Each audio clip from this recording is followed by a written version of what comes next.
Ready করে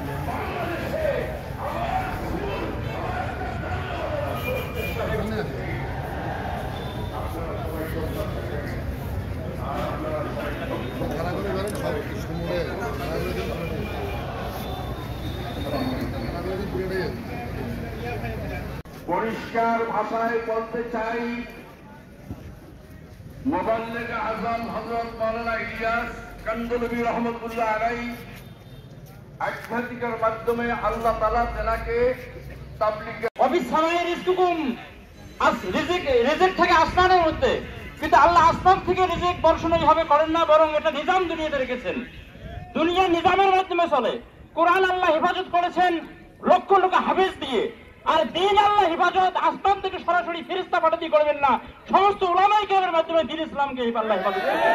সুতরাং আমাদের কথা হচ্ছে, যখন যে কোনো মুহূর্তে সাতপন্থীদের মাধ্যমে যদি এইভাবে যে অরাজকতা চললো আরো যদি চলে, তাহলে আমরা যে কোনো মুহূর্তে ঝাঁপিয়ে পড়বো। বর্তমান সিচুয়েশনে তাদের সমস্ত কার্যক্রম, তাদের আস্তানা বন্ধ করে দেওয়া হবে। আসসালামু আলাইকুম।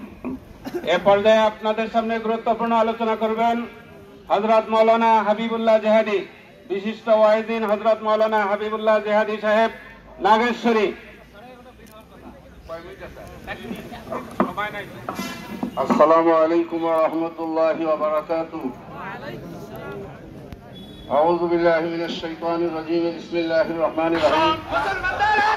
মুসলমানদের অ্যাকশন, ডাইরেক্ট অ্যাকশন, ইমানদারের অ্যাকশন, ডাইরেক্ট অ্যাকশন, উলামায়ে কেরামের অ্যাকশন, ডাইরেক্ট অ্যাকশন, পক্ষানীদের অ্যাকশন, ডাইরেক্ট অ্যাকশন, সাদের দালালেরা হুঁশিয়ার সাবধান, হুঁশিয়ার সাবধান, সাদের দালালেরা টঙ্গী মাঠে রক্ত কেন, প্রশাসন জবাব চাই, প্রশাসন জবাব চাই, টঙ্গী মাঠে রক্ত কেন, প্রশাসন জবাব চাই, টঙ্গী মাঠে রক্ত কেন, আমার ভাই কবরে, তুই কেন বাইরে